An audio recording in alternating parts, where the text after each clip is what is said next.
What you don't want to do as a business owner is to wake up one day and your business gets cut in half and you have no savings, because that's kind of where you go out of business. So the best rule of thumb is that you probably at least put away 10% of your profitability, if not more. In a perfect world, you got 3 months of expenses saved up across a given period of time. So that way you got a parachute if shit gets real bad that you can then scramble and figure out. Financial responsibility in the business is key. We've talked about this before. You go and you sell. I have a 6-month program. I sell it for $3,000. Oh, I made $3,000. No, you didn't. You made $500 this month, and you owe $2,500 a month in services. They're not paying you again for at least 5-6 months, so you need to make that money last. Go and spend time learning that, because it's going to help you and it will pay great dividends.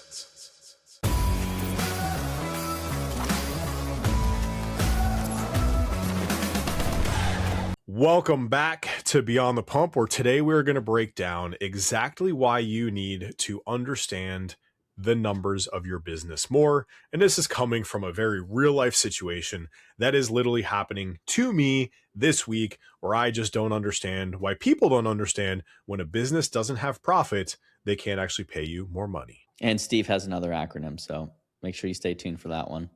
Comment below what your favorite acronym or framework that Steve has created so far. I would love to just have that on hand. We're going to do a roast at the end of the year. So let's not do that. Let us know. It'll be fun. All right. Enjoy. So it's interesting. I had somebody reach out to me yesterday, and you know me, I like my numbers, and I can definitely overcomplicate some shit. But for 15 years of my career, I'm like, oh, I need to simplify it because it can't be complicated. And I now have a different take on that. It's been evolution, I would say, truly in the past couple of weeks. I think I've even shared it with you offline. But if you're going to be a director running an 8-figure company, I expect you to be capable of doing a 3-component math problem that is addition, subtraction, multiplication, and some division in there. I think if it's those 4 operators, you should be capable of doing it, especially with the fucking technology that we have available to us today. No statistics, no growth modeling. No, not even we don't even have to worry measures. About that. Oh, okay. Just like bars real high there. Some basic math that we learned in 4th grade. So there's a client, and I've gone down this road, so you'd be proud of me. I actually created a framework last week, and it's been 6 weeks. I was going to say, it's been a while. It's been a while since you had a new acronym. So I the constraint removal method is it. And that's how I go through putting together org charts, and more specifically their performance pay. And, I want leaders in a department to uniquely understand how they can contribute to the company's success. And they also need to understand what specific items they're very responsible for. And it's so common in entrepreneurial world. I'm going to hire you and you're going to do this job. And in my mind, it happens. And then I'm sitting there as the owner of the business. This person sucks. They don't do their jobs. Well, you're a freaking moron. You didn't train them. They have no prior training. They have no idea what's going on. They were just kind of good by showing up every day. And they did a really good job of breathing on the mirror. And that's the average entrepreneur's level of you should take this job. So financial responsibility in the business is key. We've talked about this before. You go and you sell. I have a 6-month program. I sell it for $3,000. Oh, I made $3,000. No, you didn't, you fucking asshole. You made $500 this month, and you owe $2,500 a month in services. Sure, there's profitability margins and percentages. So how much of it does it actually cost to run your business? Blah, blah, blah. We can go down a deep dive there. That's not the point of this. They're not paying you again for at least 5-6 months. So you need to make that money last. And that's one of the things that has to happen. On the flip side of that, when you have a team and you hire a team, they have to produce outcomes, and it needs to make sense. You wouldn't hire 100 coaches to service one client. You wouldn't hire 100 coaches to service 100 clients, unless those coaches are getting paid $10,000 a month and each client's paying $100,000. And it's literally I'm placing a coach in your house and they're with you 24/7 style shit. But in today's typical world, you're not going to do that.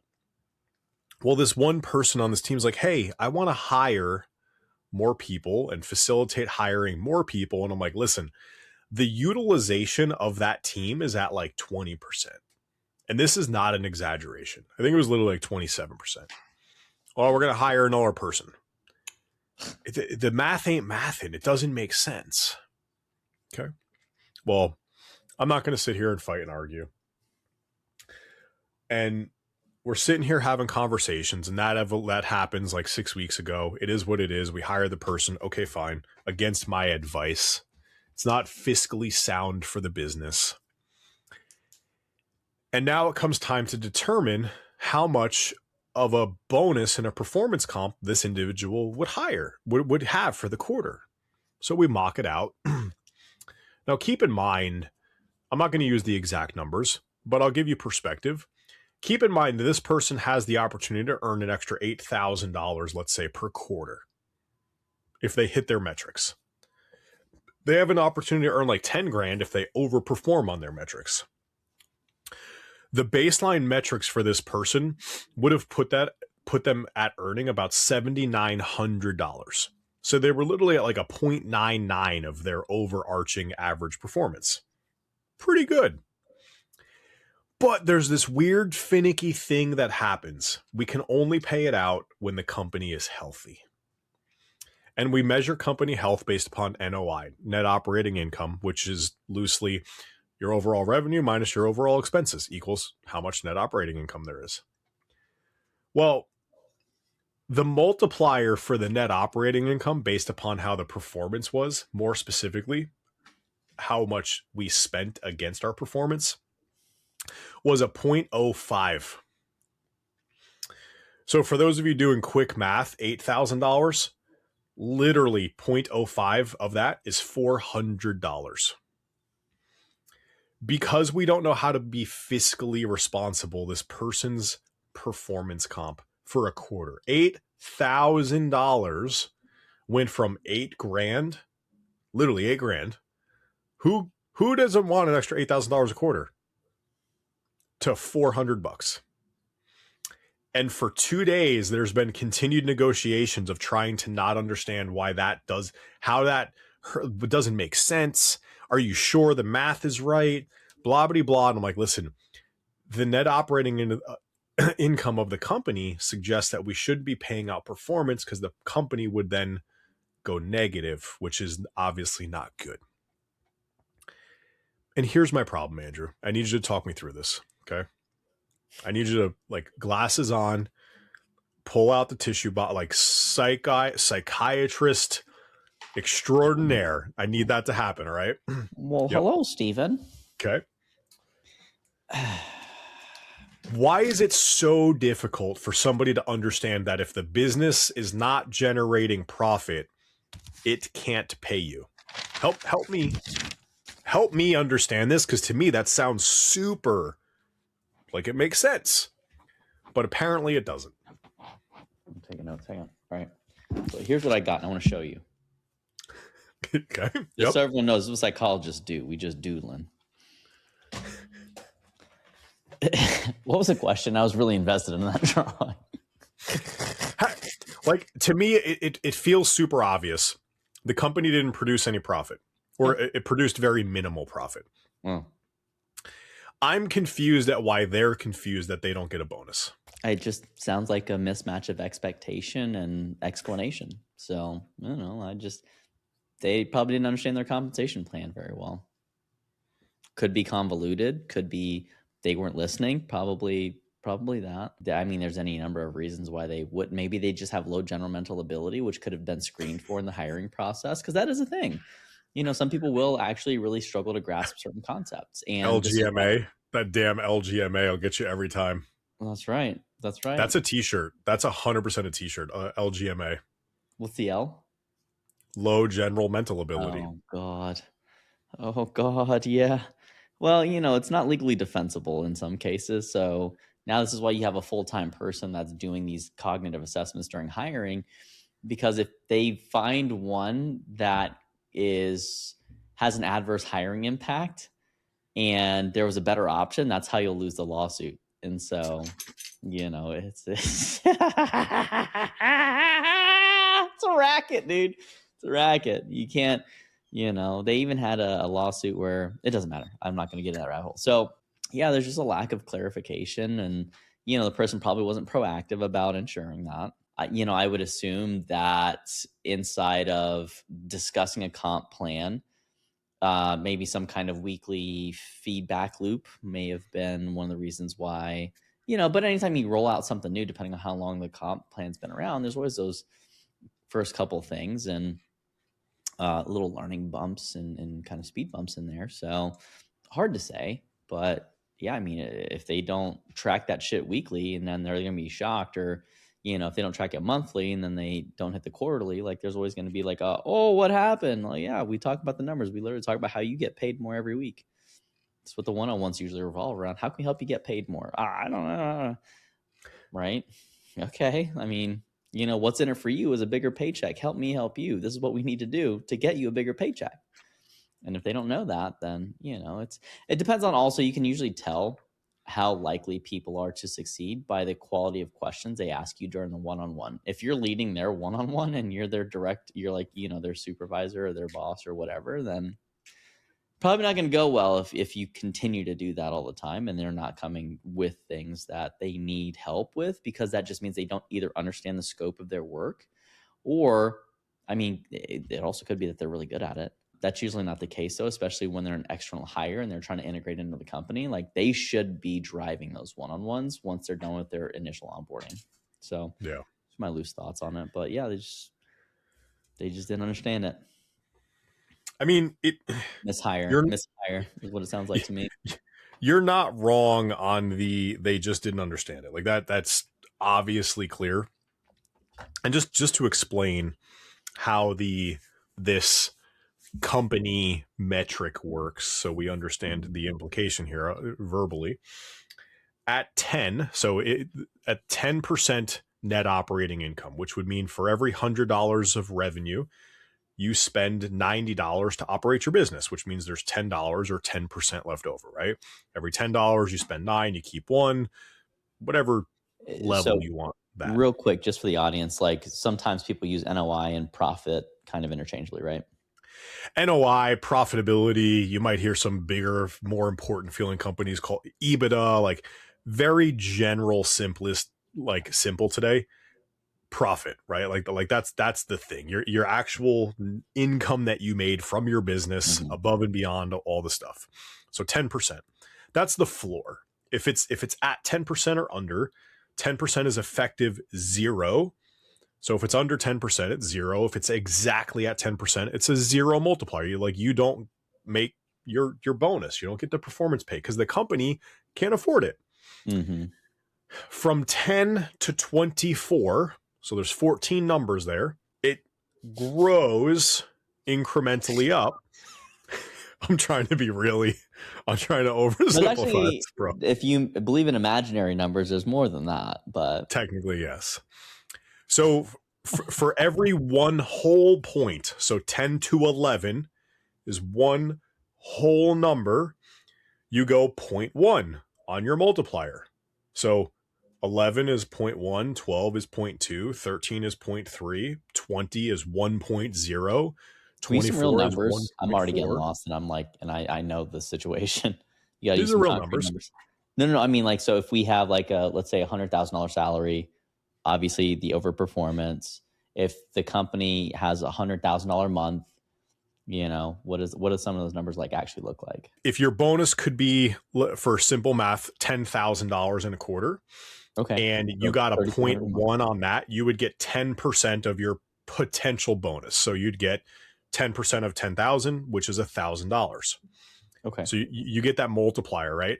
And if you got a 0.8, you'd get 80%. So 8,000 would come instead of 10,000. If you got a 1.4, that's overperformance for the company and you would actually turn 10,000 into 14,000. So you have the chance to earn more than what your on target earnings is based upon how you perform and how the company performs. Mm-hmm. But literally the range is 10 to 24, 0.1, 0.2, 0.3 up to 1.4. So it's a 1/10 or 10% for every 1% of profitability the company has over 10%.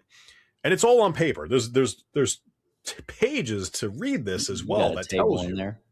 the full thing. I need a table right about now.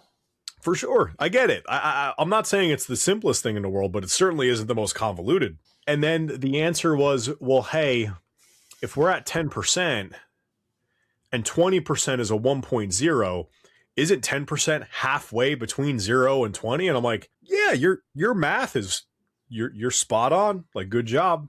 Great job. You solved that math problem. What's halfway between 0 and 20? But that has nothing to do with what we laid out. Our zero out point is at 10. Like, that's where it cuts off. That's the start or the stop or the whatever.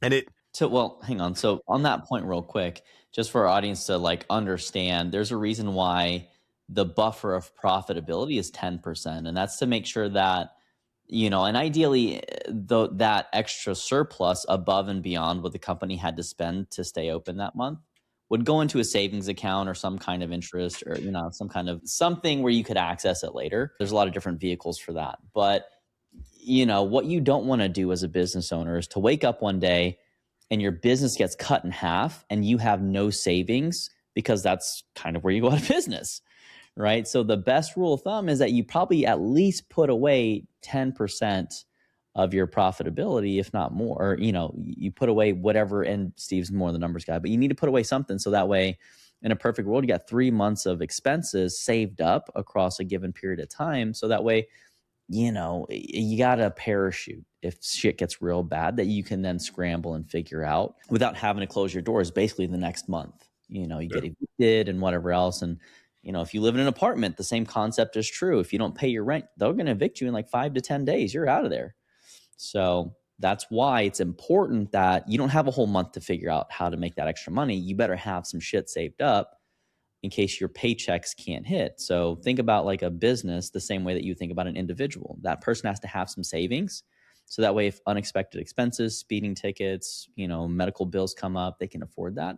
The same thing goes for business, which is why when Steve talks about the NOI being 10%, like that is the savings that is going to make sure that the company's insulated against future risk. So that way they don't have to close overnight, and overnight being obviously like a little bit of an exaggeration. So just to get everyone's why this is important if you're not super number savvy like me. Yeah, and that's the thing. Like, I'm going down hard NOI profitability, like levels of how much extra performance comp and all these things and multiples. I just want you to take one thing away from this. If your business is not profitable, your business isn't going to exist. Very clearly, you need to generate more revenue than you spend to continue to run your business. If you have a very low profit-based business, like let's say 5 or 10% ongoing, you're kind of like you're working really hard probably for not much money. It might have actually been better to go be an employee. You want to start thinking about profitabilities at like 15, 20, even 30+%. And now it's like, all right, cool. It makes sense to be in business. Now, I'm in growth time and I'm reinvesting in marketing. Like, sure, you might be lower for periods of time. You have to deal with some type of roadblock or some types of bumps in the road. It might be lower, but overarching, you shouldn't be hanging at 5 to 10%. And I want the point to land. If your business isn't making money, you don't have a business. Like, what are you doing? And if you don't functionally understand that simple mechanism, there's a problem there. And you're not going to stay safe in your business. It's not going to continue to afford you the opportunities you think that it's going to, or you want to, or whatever the dream is. You need to be profitable. You need to spend less money than you're actually generating in revenue. Like, I know I'm saying it and it sounds like, well, no, duh, Steve. There's so many people that don't operate knowing that. Like, we have another client who doesn't even understand what profitability in his business like looks like. And it's like, how are we making decisions when we just don't even know? Like, it's hard. And listen, it's so easy to figure out your $5,000, $10,000, $15,000 a month and like what you got going on there. You're doing $1 million in revenue a year or more. You got to have decent books so you can make some decisions off of it. So just know your numbers. Just know your numbers. Been a couple people that we knew that somehow they still operate and they're taking out payday loans every other damn day. They do, but then they're always stressed and they have no idea what's going on. It's like, I need more money and I need more like that is the key to entrepreneurial lead syndrome, like kicking in of like, I need more leads. No, bitch, you just need to stop losing your leads. Yeah, absolutely. I mean, and you know, I always like to use the analogy of how long can you tread water before you start to drown? You know, if you're making money and then you're spending all that money, how are you supposed to make more money? You can't reinvest it. You can't, you know, hire more people. Like it gets real tough real quick. And so at a certain point, this is where we know this happens with most businesses. The owners will start to say, like, is this worth it? That conversation will happen 100% of the time, guaranteed, of, is this worth it? Do I want to keep doing this? What do I want to do? Do I want to grow this? Do I want to leave and just go take myself and, you know, go be an employee for, you know, 100, 120K, 150K and not have to worry about all the other headache. And so this is why entrepreneurship does take a very specific breed of character. And traditionally speaking, it's not always the smartest people that succeed as entrepreneurs. It's usually the people that are the most resilient and willing to take the time to figure it out in my experience. So, you know, Steve, I mean, anything to close out as we talk about NOI profitability and a lot of these other constraints. This is going to be completely wild. I just realized why your business name is your business name. Mine? Yeah. It just dawned on me. I would care. Actually, yeah, I would love to hear why you think that is. Silver Enterprises. It just, I'm looking at, I'm like, oh, yep. Just like that. So best conductor in the world, even better than gold. It's really easy to bury your head in the sand and try to ignore your numbers because you don't want to face it. If there's one really powerful thing you can do, is to really understand your numbers so you can execute a plan against them and see if it's working. Looking at your bank account is not a good measure. It doesn't tell you what you need to know. You could have 50 grand in there, but 50 grand might be your operating expenses for 1.5 months. And what if you don't get a new client for the next 6 months, but you have to fulfill on services for the next 5? All that stuff matters. More businesses die because they don't get their numbers than anything else, especially coaches. Like, listen, we want to throw barbells over our head and shit like that. We're not technically and traditionally the most savvy number people, but from that perspective, like, go and spend time learning that because it's going to help you and it will pay great dividends. Looking back on the experiences we've had, I mean, understanding your finances is probably one of the most underrated skills that most people can have. They want to learn how to use some tech. They want to learn how to use AI. And yes, they're helpful. They're helpful tools. But I mean, if you pull out a fucking paintbrush before you put the frame of your house up, we would question the order of operations there a little bit. You know, you got to put the thing together, get your service in line, collect some dollars, figure out what that looks like. But before you make substantive investments, you need to get really clear on what the return on investment is and what the amount of time that you're going to have to go without that cash might actually be, because you don't want to end up wrapped up in some bad debt that, you know, like a $25,000 coaching program that has no clear ROI. Well, we appreciate you guys listening to Beyond the Pump today, where we break down the business of fitness and nutrition. Go learn your numbers. Subscribe to this podcast, please. Throw us a comment on what you want us to talk about and like the episode. We greatly appreciate it. Until next time. Pew pew. Peace.